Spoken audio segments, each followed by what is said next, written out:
Blue's Yeti microphone is the biggest meme to ever weave itself into the audio world, and I truly cannot put into words how much I despise it. But I'm certainly gonna try with this video. If you've been on the internet for any amount of time at all, chances are that you're at least somewhat familiar with these things. They're used by countless streamers, YouTubers, aspiring voiceover artists, casual consumers, and oh yeah, they're also one of, if not the worst microphones man has ever created. I know this is gonna be like mom telling you that Santa isn't real or dad's not coming back, but somebody needs to bring you into the realm of reality. So here's the truth. The Blue Yeti is a $100 stainless steel toy. Everything good you heard about it, forget it. They're lies born from hobbyists with no concept of quality.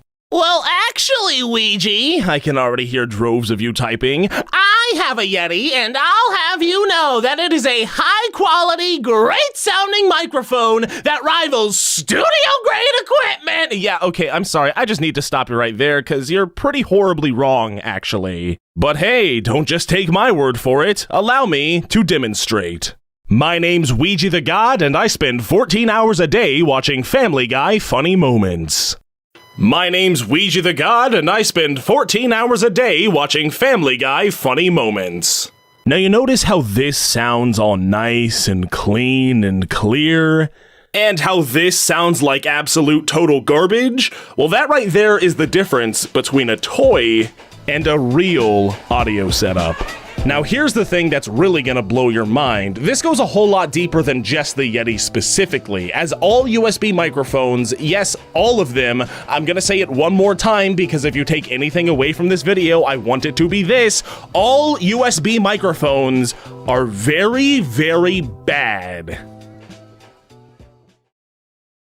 Well, that's only half true, actually. You see, it isn't necessarily that companies don't create quote-unquote good USB microphones, it's that the overall nature of USB technology alone simply cannot produce a high level of quality. For those of you who don't know how recording things with a microphone works, the mic picks up sound waves and converts them into digital audio information recognizable by your computer via your sound card of choice, and therein lies the overarching issue, the sound card. In the case of USB microphones, it's the embedded sound card of the motherboard that handles the converting. But here's the kicker. These embedded sound cards aren't all that good at their jobs when it comes to actual quality. Of course, some embedded sound cards are technically more powerful and better than others, but the difference in quality between them is honestly so marginal that you're not even going to be able to detect any improvement. The same exact thing can be said for the hardware connected to them as well. Manufacturers of USB microphones have to intentionally limit just how good their mics are allowed to be in order to be compatible with a wide variety of these embedded sound cards. This leads to almost every single USB microphone out there having extremely similar lackluster hardware specs, resulting in an almost identical sound across the board. Believe it or not, that nice and shiny $100-y-do Yeti that every prosumer claims to be so amazing is actually more or less just a $50 snowball wrapped in a slightly flashier package at double the price. Even if you're a casual consumer who's only creating content or doing voiceovers as a fun hobby, the Yeti would still be a complete waste. There are so many other USB mics out there, such as the Blue Snowball or Radio Shack USB, that sound exactly the same but are a fraction of the Yeti's price, so there's absolutely zero reason to waste your money on this thing. So if the Blue Yeti is too technologically weak to be a viable studio mic and far too expensive to be a viable casual mic, then what is the target market for this thing? If you answered gullible people who don't know any better and rely way too much on groupthink and brand recognition, then congratulations, you would be correct. Now, I want to again make it clear that USB microphones can work just fine for more casual applications, but it's important to recognize the drawbacks that come with them and accept the fact that you'll go nowhere as a creator or artist as long as you're using one. For those of you who actually do care about quality and are looking to better yourselves, I suggest you break out a pen and paper because we're about to go over a whole lot of stuff. And chances are if you need this video, you've probably never heard of any of it before. There are 4 different key components to producing quality sound: microphone, interface, preamp, and your recording environment. Lack in a single one of these aspects, and you're not going to get very far. I know that everyone is probably scratching their heads at what exactly these things are, but let's first start off with the most fundamental thing there is when it comes to recording: the microphone. Virtually every mic you will ever see in a studio or on a stage is an XLR microphone, which get their name from the cables they use to plug into other things, the X-latching resilient connector. There is an ocean of variety when it comes to these microphones, but for the sake of time and convenience, I'll just be going over the three most commonly used types: dynamics, condensers, and ribbons. Dynamic microphones are the least sensitive, built to be durable, tend to be on the cheaper side, and find frequent use in stage, broadcast, and narration environments. Condenser microphones are very well balanced in terms of sensitivity, which generally results in a much more detailed sound, making them the go-to mics for studio settings and applications such as voiceover work and character acting.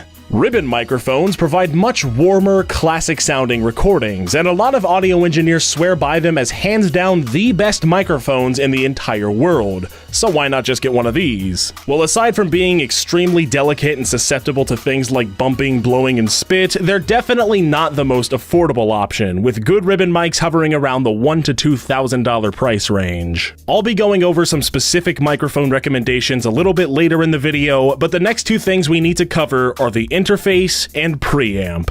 To make a long description very short, an audio interface is a box with XLR connectors on one end and a USB connector on the other, which you use to plug into your computer. The reason why this piece of hardware is so important is because it features a dedicated analog to digital converter, meaning that any sound going through it is going to be of a demonstrably higher quality than any embedded sound card is able to produce. While you can plug your mic straight into your interface, it is strongly recommended, especially for quieter microphones like condensers and ribbons, that you first run it through a preamp. A preamp, again to make a long description very short, is a box with both male and female XLR connectors that boost the input of your microphone in a proficient way, resulting in a lower noise floor and a much cleaner sound. Certain interfaces do have sufficient built-in amplification, making it possible to get away with not using a preamp, but that's generally only possible with very expensive microphones being used in tandem with very expensive interfaces, so getting something entirely dedicated to that one process is definitely your best bet.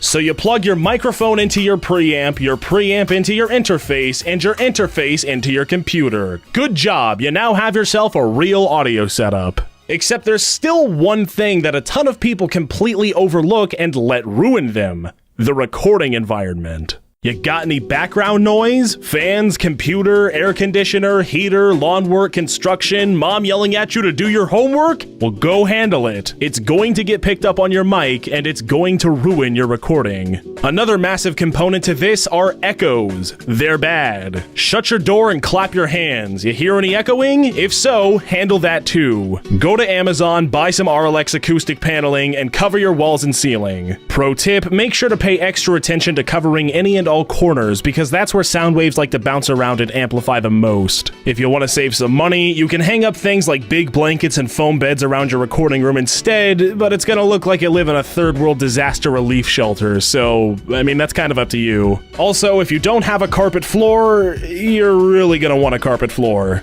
So there you have it. You now know the 4 key components to producing quality sound. But that knowledge isn't going to do you any good if you don't put it to use. Again, there is an ocean of variety when it comes to hardware, and with over 7 billion different voices in the world, it mainly boils down to what works best for you. Person 1 might sound great on setup A but bad on setup B, and person 2 might sound bad on setup A but great on setup B. Doesn't mean one of those setups is necessarily worse or overpriced or anything like that. It means there's a lot of variables that go into this, and the possibilities are practically endless. So then, what exactly is it that you need to have your best possible setup? Well, unfortunately, that's one question that I simply can't answer. However, I can definitely help steer you in the right direction. Here we've got a few microphones in the $100 to $200 price range. For those of you who are really skeptical and just want to try things out, you're probably going to want to look into one of these 4. The Audio-Technica AT2020 is a low-cost, well-balanced condenser that works well on a wide variety of vocals. A lot of people will tell you that this is the thing to get when you're first starting out, and it's hard to disagree. If you're someone who might be more interested in trying out a dynamic though, then the Shure SM58 is gonna be right up your alley. A lot of people are probably double-taking pretty hard at this thing right here, the Blue Spark. Believe it or not, Blue actually makes more than just the Snowball and the Yeti. They've also got some really good XLRs as well. The Spark is a condenser that's more or less one notch above the AT2020 in terms of quality, and the same could be said for the Shure SM86 when compared to the 58. No matter what you end up with from this tier, you're gonna sound good. But for those of you who are willing to spend a little more to sound great, you might want to set your sights a bit higher. On the cheaper side of this list, we have the next step up from the Spark with the Blue Bluebird, another condenser that provides much more detailed colorized audio than its little brother. Jumping up in price to the $400 range, we start to see some lower-end industry standard options. The Shure SM7B, my personal go-to mic and what you've been hearing throughout this video, is a dynamic that excels in a wide range of applications like broadcasting, narration, singing, character acting, etc, etc. It's got incredibly well-balanced sensitivity, and when it comes to louder, more aggressive vocals, you will not find a better mic under $1,000. The Audio-Technica AT4033 was the first XLR microphone that I ever bought, and it served me very well for about 2 years before I wanted a change of pace. Audio-Technica has a ton of mics in between this and the 2020, but the 4033 is the first one with a significant boost in quality. Similarly to the Rode NT2A, it gives you a very neutral sound with a smooth tonal balance right across the spectrum, exactly what you want for things like character acting. The Electro Voice RE20 is one of, if not the most popular broadcast mics out there. It actually has such a distinctively warm, rich, clear sound that it's advised not to be used as a character acting microphone. Everything else though, it's exceptionally good at. The list of microphones goes far beyond this level of price and quality, but unless you're some sort of professional audio engineer working on a big budget project, I promise you that any one of these recommendations is gonna do you just fine. A good preamp is unfortunately a very expensive thing, and you'll be needing around $400 to $500 to get one that's going to make a big difference. Because of this, a lot of people think they can just skip over getting a preamp altogether and go directly into their interface, but please, for the love of God, do not do this. The preamp is arguably the most crucial component to producing high-quality audio, and while the price tags may seem intimidating, there are some cheaper options that, while not necessarily incredible, are still going to improve your overall audio quality by a huge degree.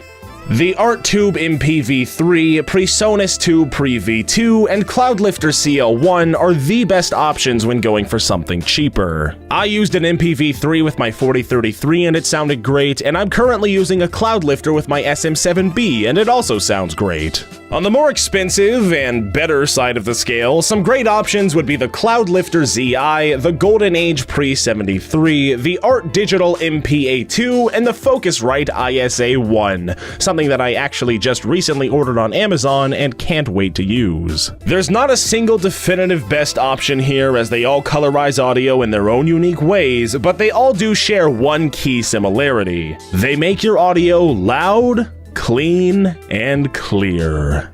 The interface is generally either going to be one of the cheaper parts of your setup or far and away the most expensive part of your setup. However, for the level of professionalism that we're shooting for, you're not going to need over $200 to find one that does a good job, so don't worry.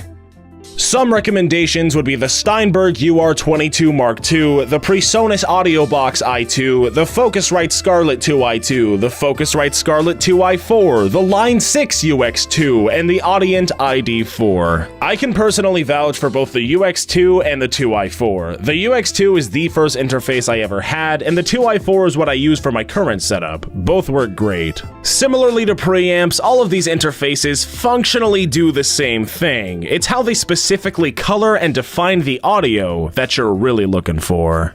So there you have it, ladies and gentlemen, the basics of the audio world. You now know about 9 microphones, 8 preamps, 6 interfaces, proper recording environments, and what a real audio setup should look like. And with this information alone, you've already put yourself miles ahead of 95% of all other content creators. Now, before you steal mom's credit card and go off on a $1,000 shopping spree, I cannot recommend strongly enough that you do your homework first. I'm going to have all the sources I used in this video linked down below in the description, so please do yourself a favor and make sure to read up and do your due diligence before pulling the trigger on anything. If you know anybody who uses a USB microphone, especially the Blue Yeti, hit them up with a link to this video. The people need to know the truth, and I need your help to get it out to them. The world of superstardom is waiting for you, kiddo, so now it's time to get out there, use all of the new information you now have at your disposal, and start making the best content you've ever made in your entire life.